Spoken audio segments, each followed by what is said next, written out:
grandson of right thought. Welcome to the School of Marvelous Light. So on this chilly night, we want you as the little flock to be powerful.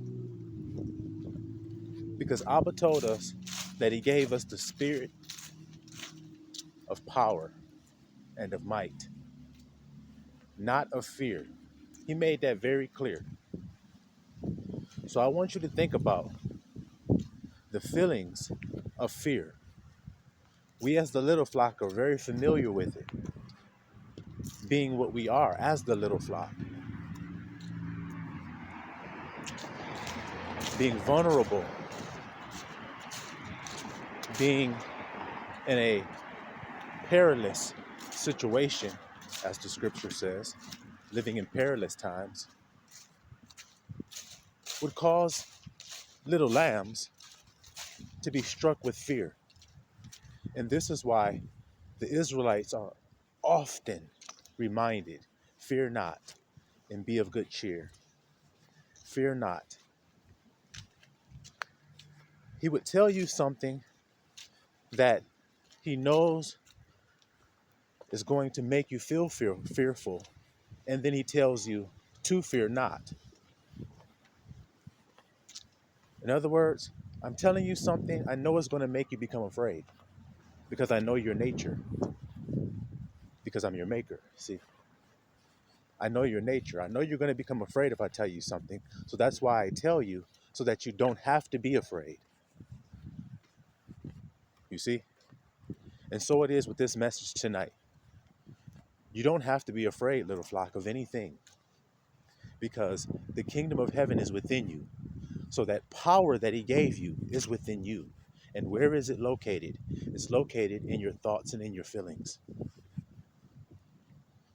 As simple as that may sound, as powerless as that may sound, that's where your power is. Because you don't fight flesh and blood. So we might as well throw that out because that's what's causing us to feel fear. What we can see, what we can feel with our senses. So if we were wise, we'd understand something. Wait a minute. The reason why I feel something is real is because my senses tell me that it is real. But Abba told me what I'm sensing is temporary.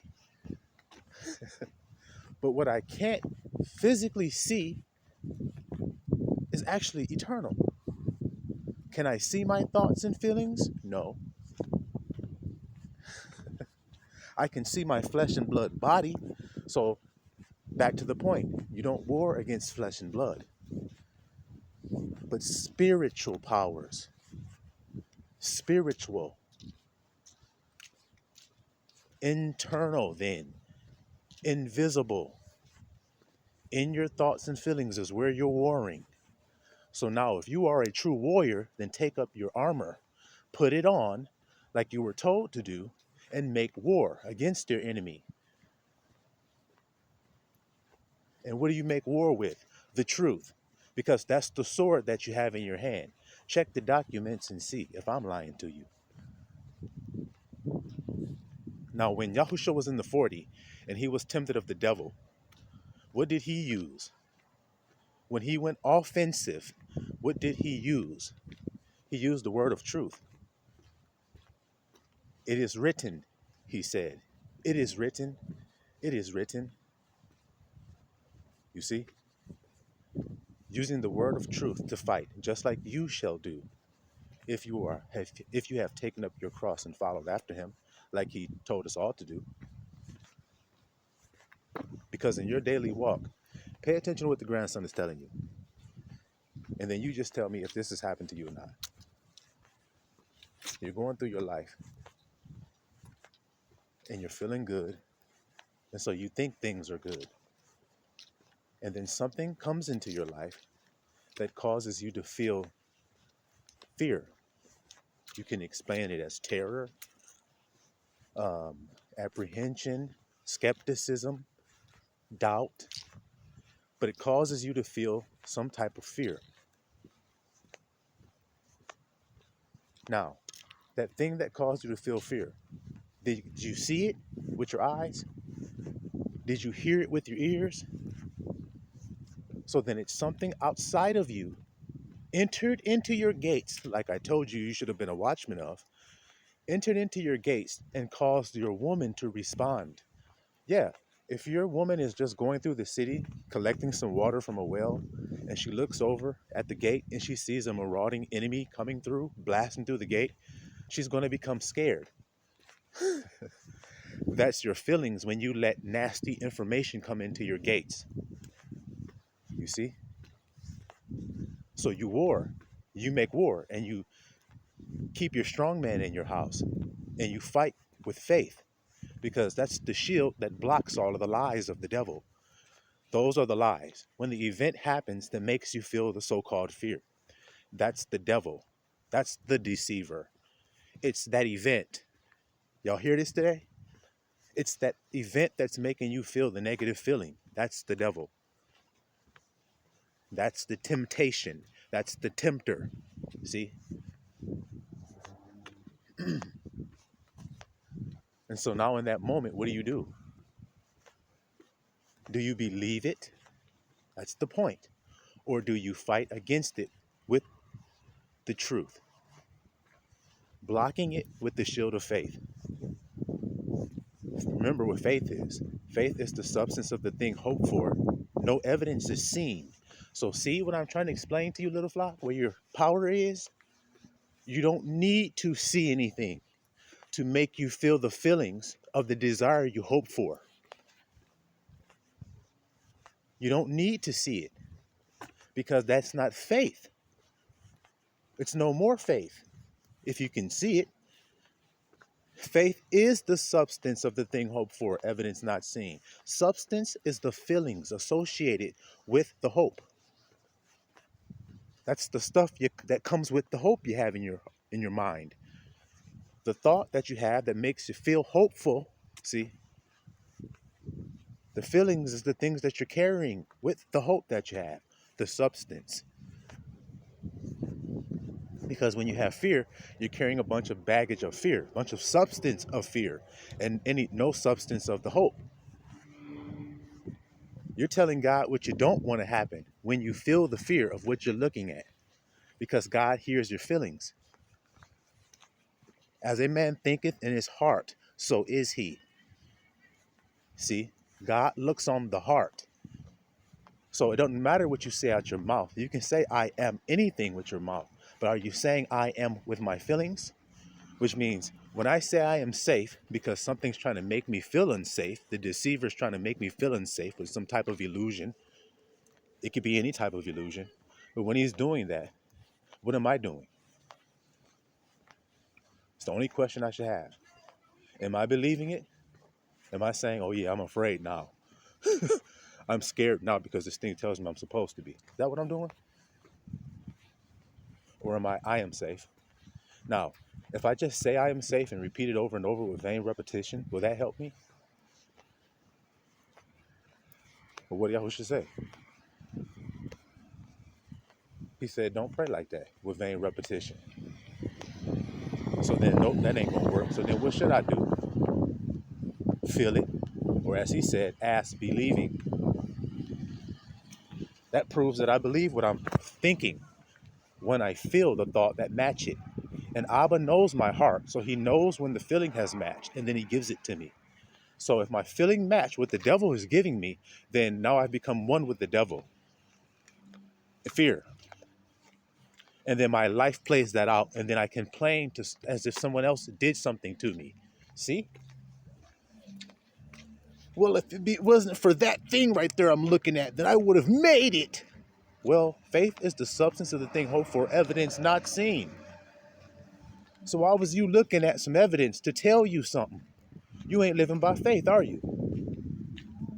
Because I'm telling y'all by personal experience, if you're in a situation where you are seem captured by anything, if you claim the Father's name in truth, believing, then you will be set free. I know this by personal experience. So once you know the truth, see, no one can put you in any bondage anymore because now you know what to do. It's that simple. You don't war anymore back and forth with yourself. I know what to do. I've been set free. See, when the chain comes off of your wrist and you've been set free, you don't run back and put the chain back on. When have y'all ever seen that being done? When you set free for good, man. See, little flock, for the longest time, we were under the impression that we didn't have a say in what was happening to us. We were just led about by the breeze of life, feeling as though we had no choice in what was happening to us. You see? But that's not true. That's why he said, when you know the truth, you'll be set free. You'll be set free from being a slave, because that's slavery. Not knowing what you are, not having any control over your destiny, not having any say in your daily life. Just whatever happens, happens, and nothing you can say about it. I just told you, you can decide. And that's all you have to do, is go within your own secret closet whenever you're facing a circumstance and decide what to think and how to feel. Because if you're paying attention to what you see and what you feel, then who are you paying attention to?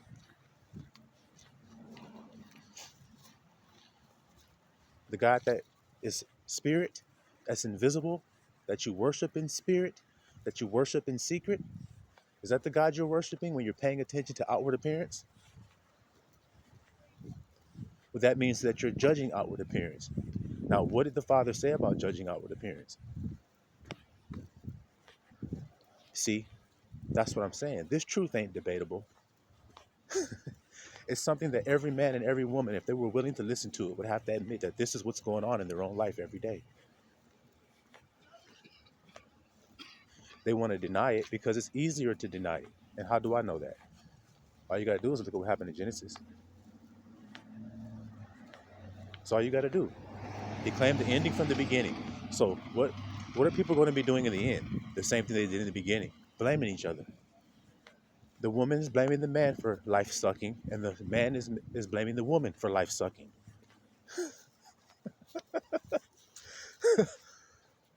Now that you know the truth, what does blaming profit you?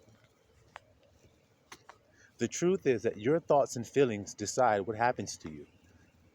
As the scripture says, as a man thinketh in his heart, so is he. That disqualified anybody else from making anything of you, didn't it? Think about it. As a man thinketh in his heart, so is he. That disqualifies anyone else from having any say of what you are, then, doesn't it? So then why are you letting people decide who you are and what you are and how you're feeling? Because how you're feeling is what you are. How you're feeling is what you are.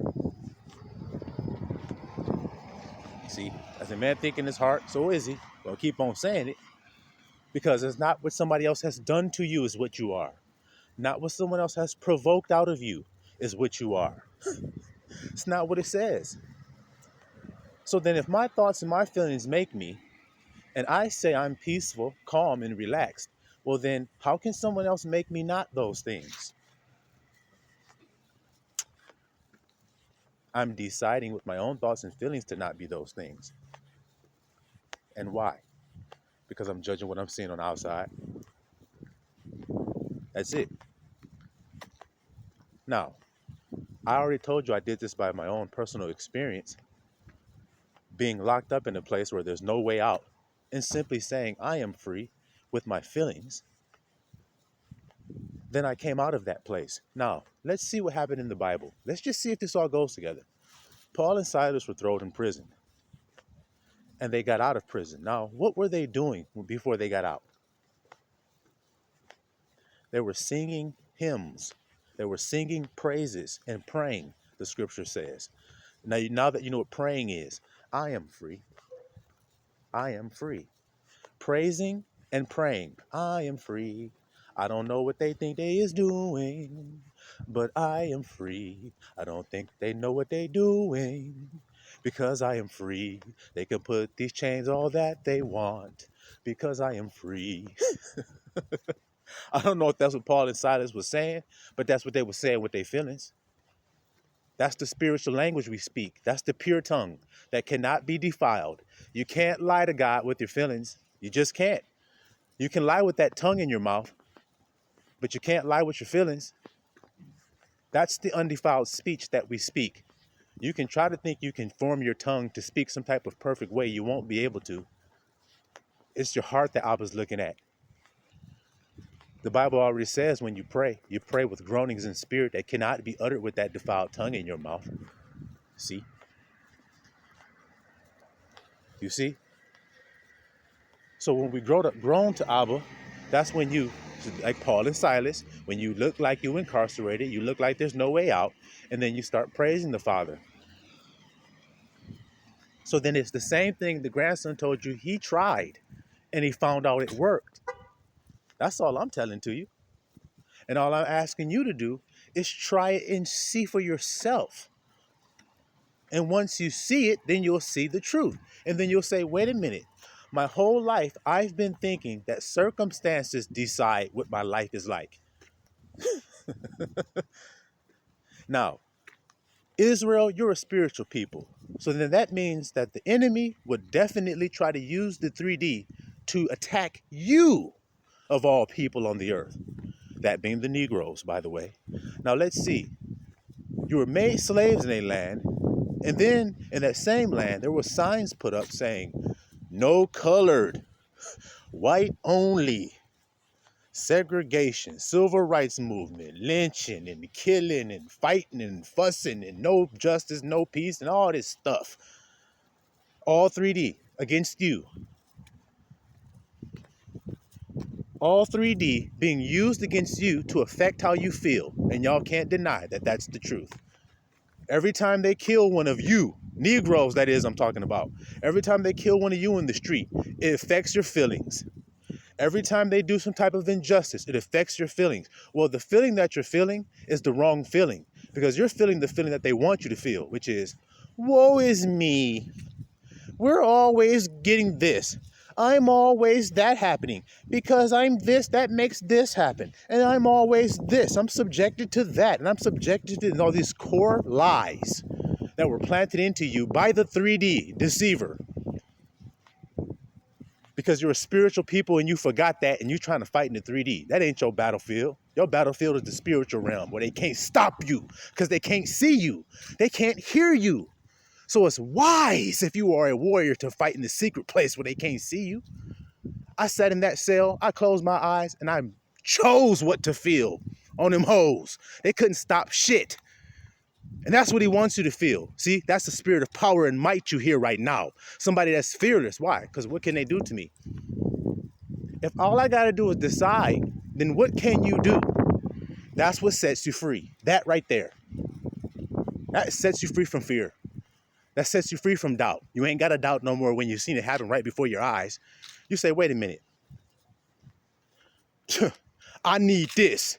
And then it happens. Wait a minute. I need that. And then it happens. See, because you didn't approach the throne of grace boldly when you talk to God like this. God, if you could just find it in your heart to bless me with just a little bit of happiness, just a little bit of joy in my life. Maybe if I could just find a little bit of something from you, God. A parent doesn't want their child talking to them like that. So why do you think your Abba wants you talking to him like that? Your baby get hungry, they be like, ah! I ain't about to cry real loud. People walking around right now. Ah! Ain't that what they do?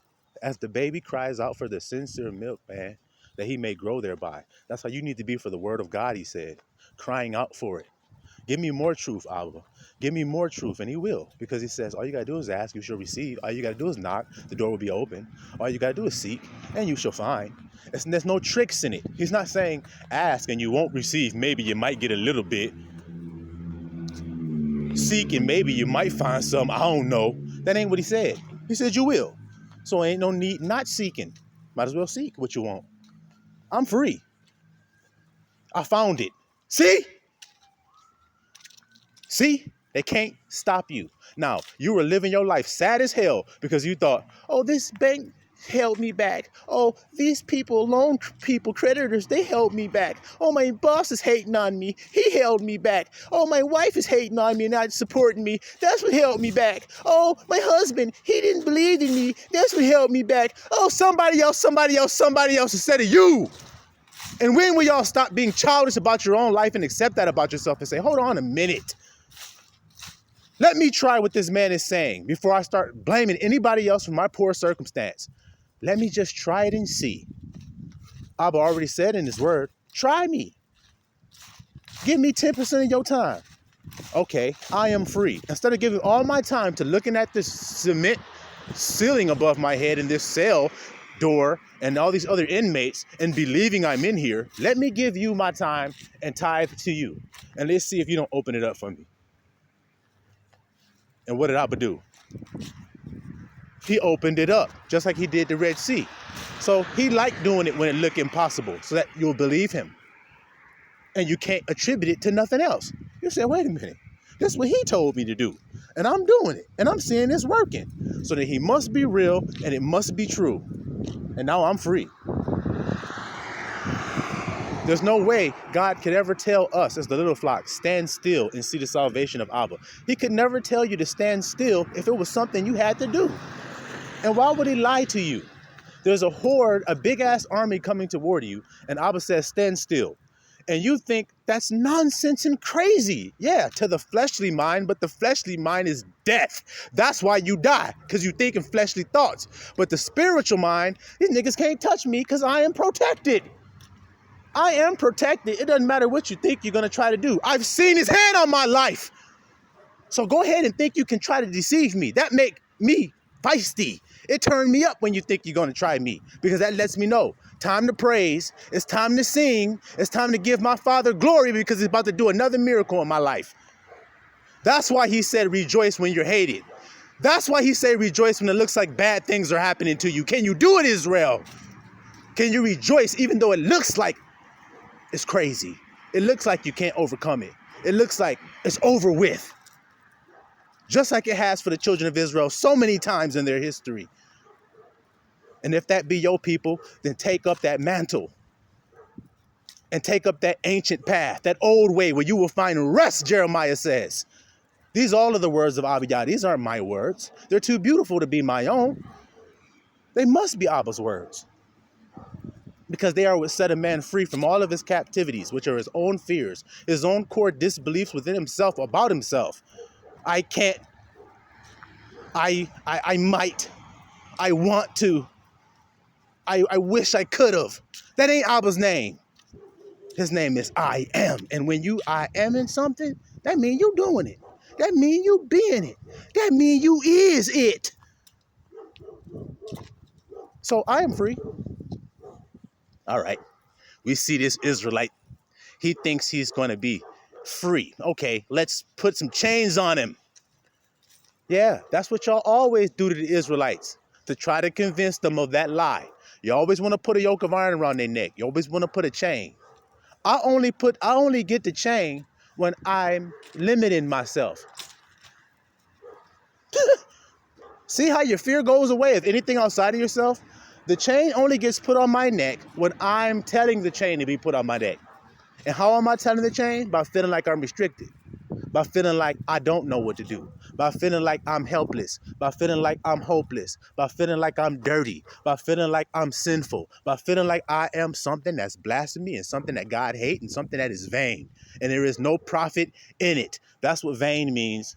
It ain't giving you nothing to think like that. It ain't giving you nothing to talk like that. It ain't giving you nothing but misery. It ain't giving you nothing but sadness and grief to think and feel like that. And that's why I preach this message to you so fervently.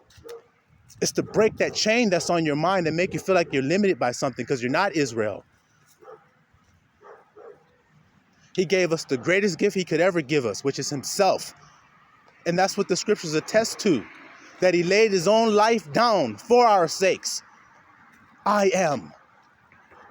So that we could be him, not less than him, but joint heirs is what he told us. So it's time to act like a joint heir. Don't think of what would Christ do and then you just gonna wait till Christ do it. No, what would Christ do and then you do it?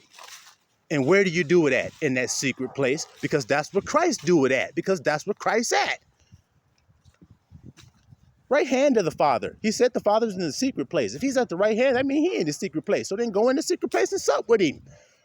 Open that door within yourself where he's knocking at your conscience, telling you what to stay away from and what to stay toward. Sacrifice your life and crucify yourself and give it up for him. That's what you're doing when you feel like you're in a circumstance and you feel like this is real. They really got me here like this. This is really happening. No, it's not. It's only happening because you're saying that within yourself.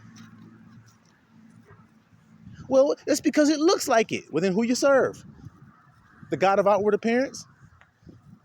Read his word and see if he says don't judge like that. Read about those men that were on that boat when they said we're all going to die because of how it looks. And read what Yahusha said. Read if Yahusha often said, ye of little faith. Where is your faith? Where is your faith? Ye of little faith. Where is your faith? Why did you doubt? Is he often saying those things to his disciples, or is he not saying it? So then what is it that we should have?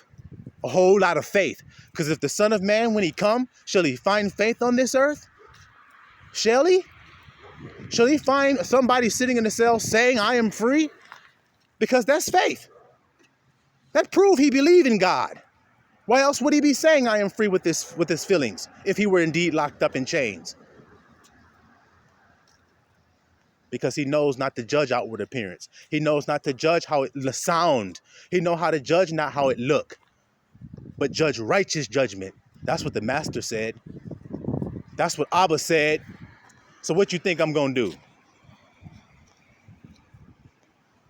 That's what he means when he says, be no longer stiff-necked.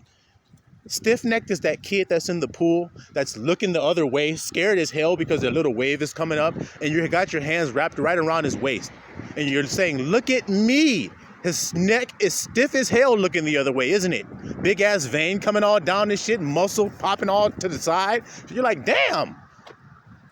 You have to literally sometimes grab your child's face and put their face on your face, don't you? That's called stiff-necked. That's called rebellious. Why? Because it's fearful. That's all it is. That's what God don't like in you. You don't like it in your son. When your son act like a pussy, do you? So then why would God like it when you act like one? Oh my God, they told me this on the phone. I guess that's what it is. Are they God? Well, no. So then why you listen to them? As if they have some type of authority over you. Oh, because they this and they said that. Do you judge outward appearance, what it sound like? Or do you judge righteous judgment? Well, what is righteous judgment? The loving judgment. Is it loving for you to sit here and condemn yourself this way? And speak negative thoughts over yourself and feel negative feelings over yourself? Is that loving to do that? Well, no. So then don't you treat your neighbors as you treat yourself? Isn't that the law? Yeah. Look how you treat yourself. Oh, that's pretty hateful the way I'm treating myself. So then how do you treat your brothers? I have to be treating them pretty hateful. So then start treating yourself loving. Shit, this is uncomfortable. Okay, I am comfortable.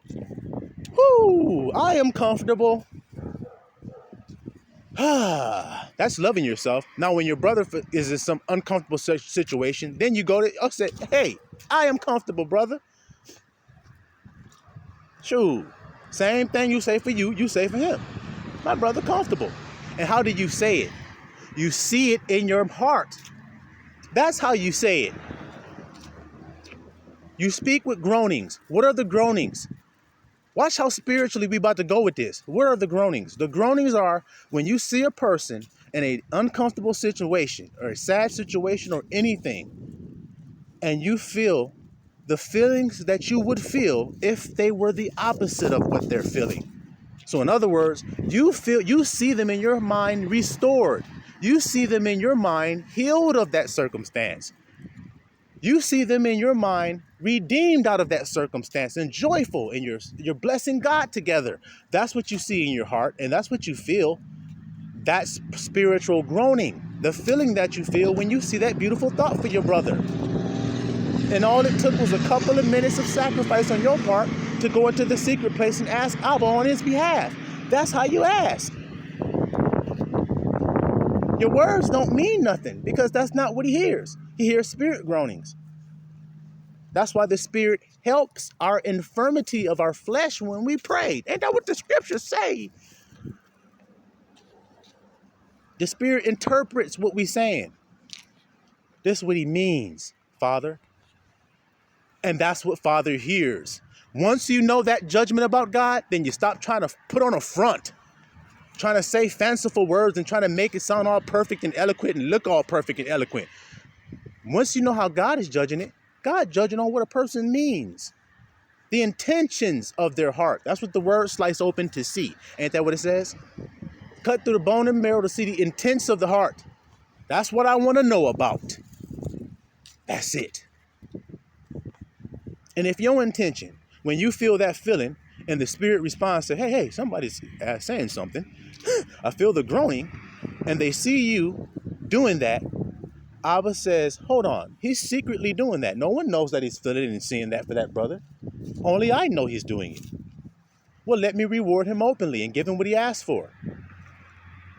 If we did that for each other, then we'd be doing what Christ did, because that's what Christ did. How is he healing these people? With compassion.